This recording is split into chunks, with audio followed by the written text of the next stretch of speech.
വേഗം വരുന്നവനായ കർത്താവായ യേശു ക്രിസ്തുവിന്റെ നാമത്തിൽ സ്നേഹവന്ദനം. നല്ലൊരു ദിനം കൂടെ സ്വർഗം നമുക്ക് ദാനമായി നൽകിയിരിക്കുമ്പോൾ പ്രത്യാശയോടും ധൈര്യത്തോടും കൂടി നമുക്ക് കർത്താവിന്റെ പാദപീഠത്തിലായിരിക്കാം. നിശ്ചയമായും അവൻ നമ്മെ സഹായിക്കും, അവൻ നമ്മെ ബലപ്പെടുത്തും, അവന്റെ കൃപയിൽ നമ്മെ പൊതിയും. ആ കർത്താവിൽ ആശ്രയിച്ചുകൊണ്ട് ഈ ദിനമായിരിക്കുമ്പോൾ നമുക്കൊരു വേദഭാഗം വായിക്കാം. സങ്കീർത്തനങ്ങൾ 18 അതിന്റെ 16 വാക്യം.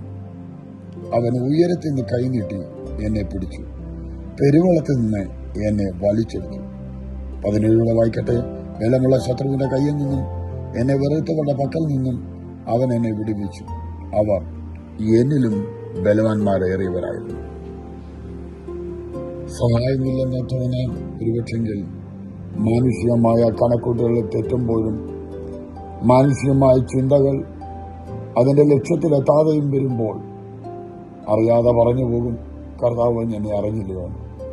എന്നാൽ ഇവിടെ പറയുന്നു, അങ്ങനെ ലക്ഷ്യം തെറ്റിയവനെ പോലെ, ഒരു നിരാശിതനെ പോലെ, പുറമേ നിരാശ കാണിച്ചില്ലെങ്കിലും ഉള്ളങ്ങളിൽ നിരാശയുടെ വാക്കുകളെ ഉയർത്തിവിട്ട് ഭാരത്തോടിരിക്കുമ്പോൾ പറയട്ടെ, ഉയരത്തിൽ നിന്ന് ഒരു കരം നീട്ടി നമ്മെ പിടിച്ചെടുക്കും.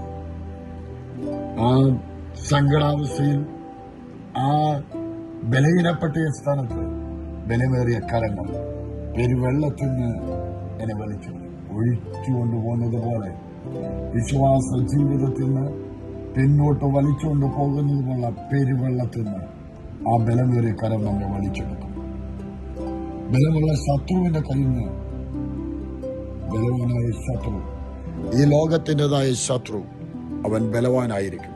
അവന്റെ കയ്യിൽ നിന്നും എന്നെ വെറുത്തോടെ പക്കൽ നിന്നും എന്നെ വിടുവിച്ചു.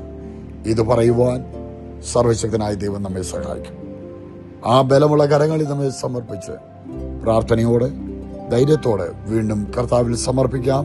സ്വർഗം ഏവരെയും അനുഗ്രഹിക്കുമാറാകട്ടെ. ആമേൻ.